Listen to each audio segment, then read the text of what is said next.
Merci. Eh bien, alors merci beaucoup, beaucoup pendant que je partage mon écran. On va passer aux questions. Donc, je vais redonner la parole au professeur Edib. Donc, tout d'abord, le professeur Fdouesh te salue et te dit bravo pour ton topo.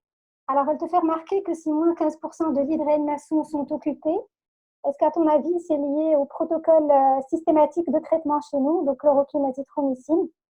Et elle te dit aussi qu'elle est tout à fait d'accord que c'est l'occasion de changer la réflexion concernant la modalité des études médicales de la formation continue. Voilà. Merci beaucoup. Ça fait plaisir que le professeur Douache me regarde. C'est une personne extrêmement chère à mon cœur et notre ancienne doyenne. Euh, je ne pense pas que c'est la chloroquine toute seule. C'est une conjoncture de beaucoup de choses. C'est ce que j'ai essayé de montrer sur ma présentation. C'est toute l'approche populationnelle et citoyenne et toute l'approche de l'agrégation des compétences en dehors de la médecine avec les compétences médicales, notamment de pouvoir choper les patients, les tester rapidement et les mettre sur un circuit de prise en charge. Toutefois, je pense quand même que chez nous, la chloroquine azithromycine a dû sûrement jouer un rôle important, mais pas que, parce que le traitement anticoagulant aussi est quelque chose de phénoménal. Tout ce qui est blocage de la phase immunologique et de l'orage cytokinique a priori, je pense qu'il apporte beaucoup de choses. Donc c'est tout le protocole en entier, c'est toute la démarche en entier. Et c'est la prise en charge précoce, comme tu me l'as bien dit, qui sort un paramètre multivarié, prédictif. C'est Oui, un tout à chaînon, fait. c'est un gros chaînon qui est fait. Et peut-être qu'il y a aussi des trucs Comme le liés BCG. euh, l'essoufflement de mutation du virus, peut-être que la C'est chaleur probable. intervient, il y a beaucoup de théories, mais je pense quand même que beaucoup de choses qui ont été faites au Maroc, à tous les plans, ont donné vraiment ce fruit-là. On en est très heureux. Alors, Eric, à toi, quelle est la valeur de l'onde S dans la prédiction de la fonction VD en cas d'hypertension artérielle pulmonaire? Ben, vous me demandez de refaire le topo, alors voilà. Alors, la prédiction, donc voilà, vous avez une onde S' qui est basse, hein, c'est ça votre question. Donc, pour faire très simple, c'est pas rare d'avoir une onde S' basse alors qu'il n'y a pas de pathologie. Donc, faites attention chez les sujets un peu âgés en particulier. Surtout quand c'est proche du seuil, et c'est souvent, c'est ça qui est pénible avec cette onde S'.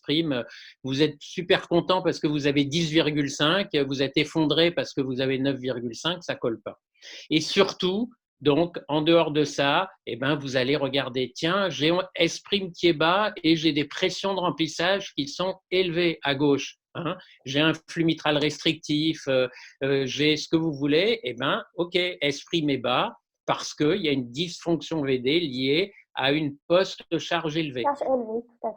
J'ai des résistances pulmonaires élevées, j'ai de l'HTAP. C'est vraiment essayer de comprendre que ces indices de fonction, c'est la même chose avec la FEVG. Hein. Une FEVG est basse, pas toujours parce que le VG est malade.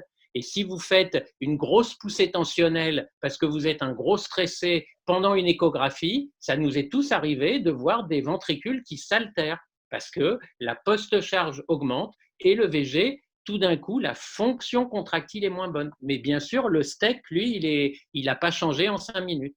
C'est pareil à droite. Tout à fait, Eric. Donc, je reviens à toi, Arsen, si tu le permets. C'est Edith. Alors, il y a beaucoup de questions donc, relatives donc, à la fin du protocole. D'abord, est-ce que lorsque les patients restent positifs, jusqu'à quelle durée on poursuit le protocole azithromycine, hydrochloroquine? Mais je pense qu'on le poursuit jusqu'à ce que la PCR soit négative. Mais surtout, les gens se posent beaucoup la question de pourquoi refaire ces PCR alors que les patients sont guéris, qui sont asymptomatiques. Ça nous retarde pour déclarer les guérisons, comme tu le sais. Donc voilà, ton avis sur la question. Extrêmement pertinent et c'est un sujet qui est ces derniers temps extrêmement important. D'abord parce que l'État a une responsabilité de ne pas rendre dans la société des patients qui risquent d'être contagieux.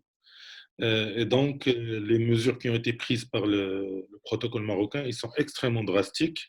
Ils ne sont pas libérés qu'au bout d'un certain temps et après qu'il y ait la négativation des deux PCR.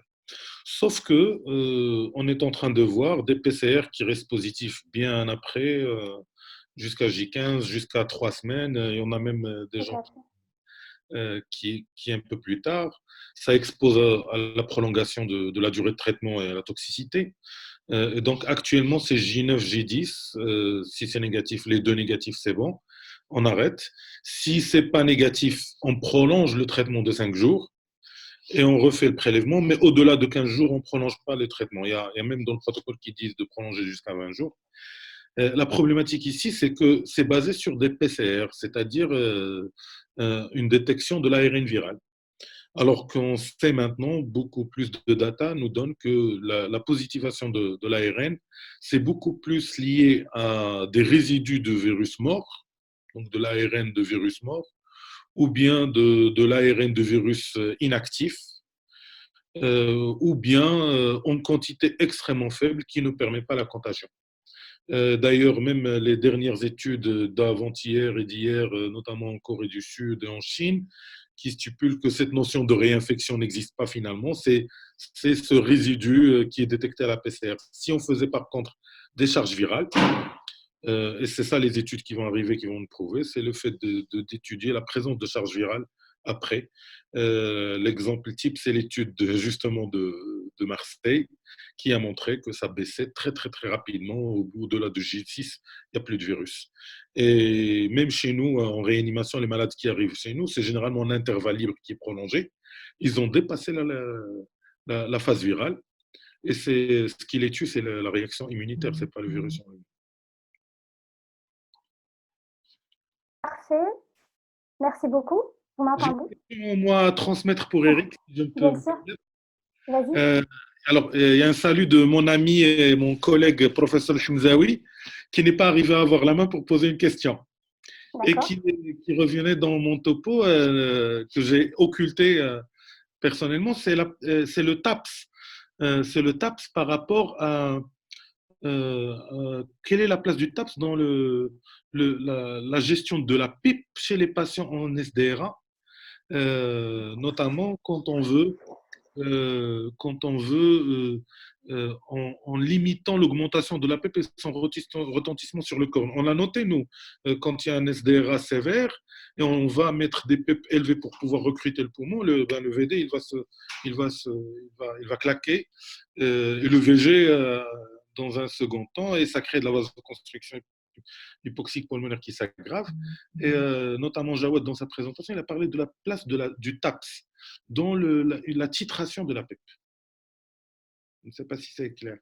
Si, la question est claire. Alors, la réponse, elle va l'être en deux temps. Moi, je n'ai aucune expérience donc du sujet et te dire comment calibrer la pipe avec les indices de fonction VD. Après encore une fois, le TAPS, voilà, c'est tout à fait astucieux de se dire, j'essaye effectivement d'utiliser un indice pour essayer de voir comment se comporte mon VD quand, par exemple, j'augmente la pipe, mais ça pourrait être pour d'autres raisons.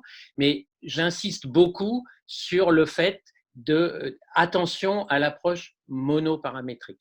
Parce que là, vraiment, on est dans la difficulté. Ce n'est pas pour le plaisir de faire beaucoup de choses. Et je vous redis, essayez d'aller au-delà parce que vous fassiez un TAPS ou encore une fois une onde esprime, c'est vraiment la même physiologie. C'est le raccourcissement longitudinal de la paroi. On a plein de patients qui ont un esprime un peu bas, un TAPS un peu bas, alors que par ailleurs, tout va bien. Donc, vraiment, si vous voulez, y a eu la phase où on a dit le VD, on le regarde vite fait. Et puis ensuite, on a dit maintenant, c'est bien, on progresse, on quantifie. C'est bien, on progresse, mais ça ne se résume pas à un paramètre. Tu vois, ça me fait penser à tout ce qui a été dit sur les respirateurs. Si on peut fixer qu'un paramètre, on est extrêmement frustré et on est grossier. ben, c'est la même chose sur le VD. Donc, il faut associer plusieurs paramètres et bien sûr, dans le domaine de la ventilation, il est essentiel d'avoir la post-charge. Donc, en fait, il faut que c'est faisable, c'est rapide, il faut avoir une idée de la PAP et puis il faut avoir 2-3 indices de fonction et là, tu pourras étalonner très, très bien, à mon avis, ou en tout cas, si vous faites un travail là-dessus ou une évaluation là-dessus, faites-le en multiparamétrique. Eric, donc Oui, je vais peut-être te poser deux petites questions d'affilée. Donc, c'est les paramètres en cas de FA. Je sais oui, que tu adores répondre à cette question. oui, oui. Bon, je t'entends plus là. J'ai La entendu. deuxième, la deuxième petite question un peu pratique, avec un euroscore très favorable, quand est-ce que tu récuses un patient pour la dysfonction VD sur 2-3 paramètres, sur la durée des dysfonctions? Tu sais que cette question m'est chère. Alors, tu me dis avec un euroscore, hein, c'est ça que tu m'as demandé. Favorable, c'est-à-dire quand il n'y a pas d'autres facteurs de… C'est très intéressant parce que je n'ai pas voulu alourdir, mais donc le travail qu'on a fait sur nos 400 patients préopératoires, donc chez qui on avait mesuré tout le VD et chez qui on constate que la mortalité est prédite par l'association de plusieurs paramètres, tout ça restait vrai de façon multivariée, quel que soit l'euroscore. C'est-à-dire qu'on avait des quartiles d'euroscore, on avait des patients avec un euroscore bas, etc. Par quartile, sur tous les quartiles, la présence d'une dysfonction VD, notamment avec ces 3 paramètres associés bas, prédisait une catastrophe. Donc, c'est vraiment pour nous un élément important que je vais te résumer de la façon suivante. Tu es face à un patient chez qui tu hésites, hein, il a un rétrécissement aortique, je l'opérerais bien, allez, ah ben non, je ne sais pas. Ben, je dirais que si vous avez ce genre de paramètres sur le VD et que vous hésitez par ailleurs, foutez-lui la paix parce que vous risquez vraiment de vous retrouver avec un gros souci en post-opératoire. Sur la première question, l'AFA, ben, simplement essayer d'avoir des cycles, je dirais, moyens. Hein. Toute la problématique de l'AFA, c'est ça. C'est ni de faire une mesure, ni d'ailleurs, comme on dit, à moyenner 10 cycles. Ça me fait rire parce que, évidemment, personne ne le fait et tout le monde l'écrit et ça n'a aucun sens. Par contre, essayer de prendre des cycles moyens, c'est-à-dire après des RR de taille standard, 700 millisecondes, ce genre-là. Et à ce moment-là, on n'a aucune difficulté parce que finalement, on a les mêmes paramètres qui sont là, le S', on a la contraction iso, on a la durée de la relaxation isovolumique, la qualité du strain aussi peut être intéressante. Donc, c'est à faire sur des cycles moyens, c'est tout. Parfait. Merci beaucoup, Eric. On a encore une petite dizaine de minutes, donc on va essayer d'être de questions un petit peu, questions-réponses. Donc, si Edip, si tu le veux bien, on te demande quelle est la politique de dépistage dans les jours à venir. Et je pense que tout le monde voudrait avoir une petite idée de la politique globale de déconfinement, etc. dans les jours à venir. Je vais te donner deux petites questions en même temps, comme ça on aura le temps d'y répondre. Il y a aussi des essais cliniques qui ne font que l'hydrochloroquine, qui ne font que l'azithromycine. Qu'est-ce que tu en penses? Et puis, le professeur Abiadi te demande comment s'est comporté le VD pendant cette pandémie. Voilà.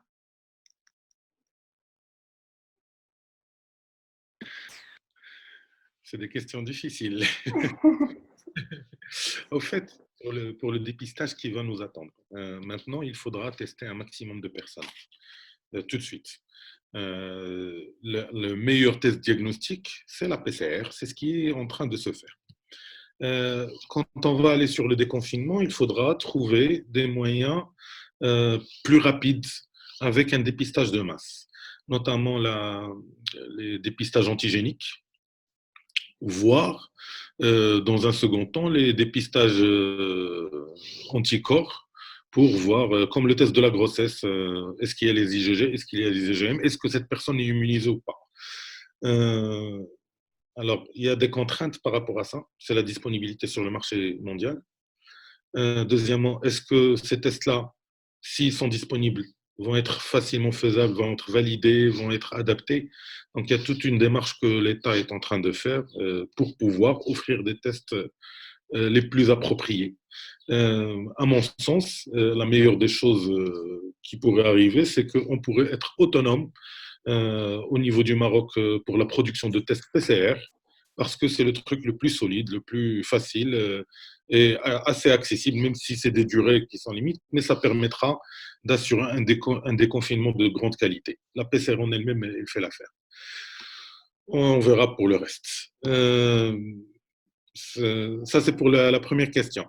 Parfait. La question études en cours. Alors, je pense que certaines études, notamment Discovery, elle est faite pour discréditer la chloroquine. Mais il y a énormément de biais méthodologiques. On dirait que, alors qu'il y a des datas, ils auraient pu faire d'autres bras et d'autres choix. Euh, Normalement, c'était censé sortir le résultat vers le 15 avril. Ils n'arrivent pas à recruter. Beaucoup de services de réanimation se sont désolidarisés. Et donc, voilà. Je ne pense pas, dans une situation d'urgence vitale de sauver un maximum de population, on pourrait se permettre d'attendre 2 mois pour des essais randomisés, double aveugle. Il faut le faire, il faut le faire. Mais il faut avoir un sens critique et détaché des conflits d'intérêts. Euh, c'est assez. La troisième question, Aïda, la troisième question, je ne me souviens plus. Alors, c'était le professeur Abdelali qui fait un clin d'œil donc aux deux topos et qui nous demande comment s'est comporté le VD selon ton expérience pendant cette pandémie Covid. Je n'entrais que le droit. Je commence et je laisse Eric finir et il s'est très très mal comporté. Ouais. Je pense que les mortalités qu'on a subies, moi je n'ai pas parlé tout à l'heure, au fait on s'est rendu compte que les malades les plus graves, ils avaient une sorte d'hypoxie silencieuse, d'hypoxie paradoxale. C'est des malades qui sont hyper conscients, qui sont toniques, qui n'ont pas beaucoup d'atteinte de la mécanique respiratoire et pourtant ils ont une hypoxie avec une saturation dans les chaussettes à 60%, 70%. Et ça, c'est une remarque particulière qui a fait que nous disons que c'est un SDRA pas comme les autres. Et puis, ça a été beaucoup noté par les professionnels français. On a des patients qui nous parlaient. Et à un certain moment, ils font pas, ils claquent, ils font des arrêts cardiaques subis, brutaux, parfois juste un moindre petit mouvement, juste à la défécation parfois, ou des efforts minimes, alors qu'ils étaient très bien auparavant. Et là, je pense pour moi, c'est le VD, notamment par les embolies pulmonaires massives et brutales. Je ne sais pas, Eric, ce qu'il en pense. Encore une fois, je ne suis pas du tout un spécialiste parce que je ne travaille pas en réanimation. Moi, pêle-mêle, sûrement dans ce qu'on a vu, nous, bien sûr le VD, mais comme tu l'as dit, c'est avant tout voilà, l'embolie pulmonaire. Je crois que la notion de l'hypercoagulabilité, elle est fondamentale. D'abord parce que c'est une réalité sur les événements et qu'on a un moyen simple, enfin, entre guillemets, relativement simple, et on est tout à fait d'accord sur l'anticoagulation très, très large. Nous, dans notre expérience, j'ai envie de dire deux choses. C'est quand même surtout l'état pulmonaire. C'est-à-dire que quand on a vu des scanners, mais enfin, qui sont effrayants, quoi. C'est-à-dire que on a des poumons qui sont totalement détruits. Et je crois que si on dit raisonnablement qu'il y a un parallélisme entre la survie et puis l'état du scanner, c'est pas tout à fait faux. Et par rapport à tout ce que tu as dit et que j'ai essayé d'écouter le plus attentivement, il y a une chose que tu n'as pas dite et que nous, on a beaucoup constaté, c'est les risques liés à l'obésité. On a énormément de patients qui sont vraiment gravissimes et tous les patients chez qui on a tout simplement parce qu'ils sont extrêmement complexes à ventiler, tu le sais bien mieux que moi. Et je crois que de tous les comorbidités, probablement, en tout cas chez nous, l'obésité, c'est probablement le facteur le plus péjoratif. C'est vrai, c'est décrit partout. Dans notre série spécialement, on n'avait pas beaucoup d'obèses. C'est pour ça que je n'ai pas relevé dans notre série à nous. Mais l'obésité est un facteur de mortalité énorme. Ouais. Alors, Eric, encore des très petites questions courtes pour toi. Donc, il y a quelqu'un qui nous dit Il y a plusieurs questions qui sont venues à propos de l'IRM cardiaque. J'ai aucun lien ni conflit d'intérêt. Et Non, qui non. nous demandent, voilà, ils nous disent l'IRM cardiaque est le gold standard pour la fonction VD. Et donc, ton avis, je préfère que tu le dises parce que je sais que je le partage. Donc, on va l'écouter attentivement. Non, mais alors, moi, j'aime pas cette expression de gold standard déjà pour commencer, parce que je crois parce que si on dit ça, alors si on dit l'IRM est le gold standard, ça veut dire deux choses. Ça veut dire que peu de gens vont y avoir accès malgré tout, et ça veut dire donc que c'est pas la peine de l'étudier par une autre technique. Moi, c'est surtout ça que je vois chez mes petits camarades. C'est ah ben alors on fait pas parce que de toute façon c'est pas la technique de référence. Donc ça c'est le premier point. Le deuxième point c'est ça dépend ce qu'on fait en IRM. Si on mesure une FEVD, la FEVD, c'est ni plus ni moins qu'un indice de fonction comme les autres et qui a les mêmes limites. C'est-à-dire que quand vous avez une FEVD basse, ben, si vous n'avez aucune idée de la post-charge, vous ne pouvez pas répondre et qu'on peut avoir une FEVD basse avec une post-charge élevée. Ben, c'est pas grave. Enfin, c'est pas grave. Il faut résoudre le problème de la post-charge. On parlait de l'embolie pulmonaire tout à l'heure. C'est l'exemple caricatural. Vous avez la FEVD qui s'écroule parce que la post-charge est élevée, vous guérissez de votre embolie pulmonaire et votre VD retrouve toute sa forme. Et ça, que vous fassiez une IRM ou que vous fassiez une écho, vous aurez le même problème. Donc, la FEVD seule, ça ne suffit pas. Après, où je mettrai un bémol, c'est si vous vous intéressez au couplage. Parce que là, c'est plus intéressant. Et je crois qu'il faut essayer de prendre ce chemin, quand on fait une IRM, de rendre aussi des indices de couplage, parce qu'on a tous les paramètres. Hein. Vous faites les volumes, vous faites votre FEVD, je vous l'ai dit, mais divisé par le volume télésystolique. Et l'indice de couplage, lui, il tient compte de la charge. Et il peut se faire en IRM. Et donc là, à mon avis, c'est une culture qu'il va falloir acquérir et qui est très intéressante. Maintenant, je pense que la méthode de référence de mesure du VD, c'est l'écho, vraiment. Parce que pour sa diffusion, sa popularité, son accessibilité et sa possibilité de mesurer énormément de choses et de faire un bilan hémodynamique complet. Vous ne pouvez pas mesurer les pressions de remplissage à gauche avec l'IRM. Vous ne pouvez pas avoir un chiffre de PAP avec l'IRM. C'est quand même très compliqué alors que c'est beaucoup plus simple en écho. Tout à fait. Donc, on est tout à fait d'accord. Une toute petite question courte qui est très intéressante du professeur Htawi de Marrakech et qu'on salue. Est-ce qu'il y a des études avec études 3D du VD dans l'évaluation d'efficacité des traitements spécifiques de l'HTAP et pourquoi? Alors, oui, il y a des choses qui se font, mais là encore une fois, le fait que ce soit en 3D, je pense que je vais essayer d'être un petit peu plus large. Sur les traitements spécifiques, il y a, en tout cas en France, pas beaucoup d'études parce qu'il y a un problème spécifique, notamment à la France, c'est que l'HTAP est un domaine assez réservé des pneumologues qui ne croient pas du tout à autre chose, vous le savez, que le cathétérisme droit. Voilà. Donc, on est dans une forme de rétro-pédalage très important. Maintenant, encore une fois, oui, le 3D, je pense, et je ne suis pas du tout un fan du 3D, mais je suis extrêmement séduit par ce que peut nous apporter le 3D en écho, sur le VD. Je vous l'ai dit, parce que FEVD, parce que possibilité de faire les volumes et de faire le couplage, et parce que dans le même temps, vous avez tous les indices dérivés en 2D. Alors, ces machines doivent encore s'améliorer, mais il y a vraiment un potentiel extraordinaire et je suis persuadé que dans 5 ans, 7 ans, elles seront accessibles à tout le monde, c'est-à-dire que le 3D deviendra l'écho de routine, dans le bon sens du terme, et qui permettra vraiment de cette approche multiparamétrique pour finalement un temps assez court. Voilà. Parfait. Adib, tu voulais ajouter une remarque? Je voulais poser une question à Eric, parce que là, on est en train de voir arriver dernièrement en réanimation pas mal de logiciels d'automatisation, de calcul automatique, notamment d'ITV, de volume d'éjection. Et donc, on peut faire un petit coup de sonde, figer, on a notre débit cardiaque, on peut faire beaucoup de choses. Même des fonctions de strain automatisées. Qu'en est-il pour le VD? Mais ça, c'est… Bien sûr. Eh ben, ce que j'ai montré tout à l'heure, c'est des logiciels qui sont entièrement automatiques et avec, on disait tout à l'heure, même si le mot est pompeux, de l'intelligence artificielle, ça veut dire, c'est pas rien, hein, ça veut dire qu'il y a besoin de mettre aucun point.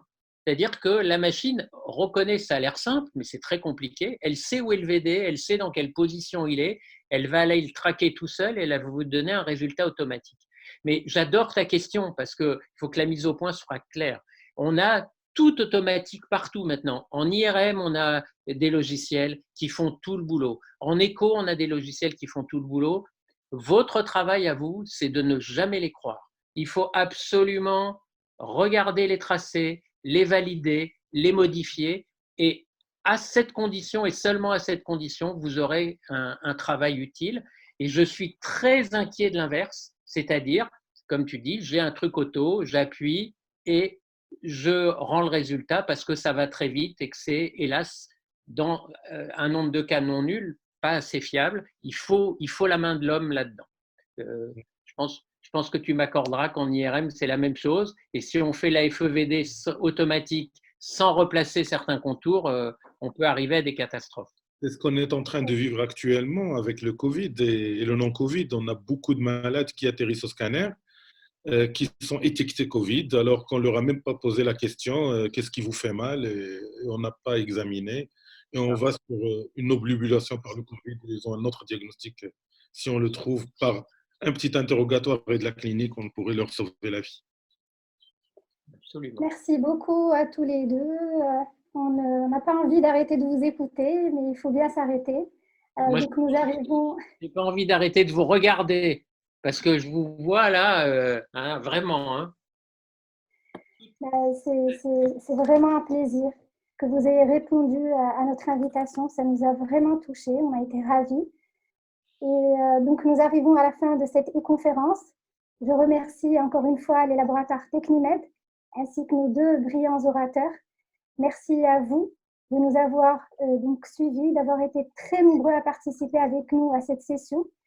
Donc, je vous informe qu'on a été plus de 500 personnes connectées, toutes spécialités confondues.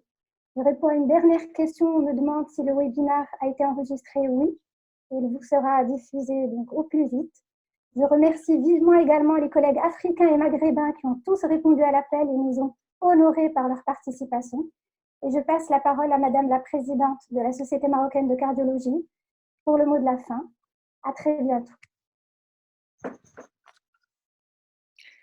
Donc, à mon tour de remercier tous les participants, les modérateurs, nos invités, les laboratoires, Younes, qui a travaillé dans l'ombre pour la réussite donc, de ce webinaire. Donc, sans la participation de tous, le webinaire n'aurait pas eu lieu. Et donc, je vous remercie tous chaleureusement pour le succès donc, de ce webinaire. Alors, nos e-conférences continuent pendant ce mois de Ramadan et cette période de confinement. Alors, le programme est long, est intéressant. Alors, je vous dis à vos agendas. Alors, vous devrez bien noter les dates suivantes donc sur le plan national. Donc, j'ai mis un petit pense-bête pour ne pas dire de bêtises.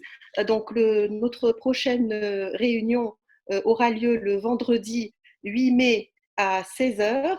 Et donc, ça sera un webinaire qui aura lieu suite à l'invitation d'une CNCH qui honore deux sociétés africaines.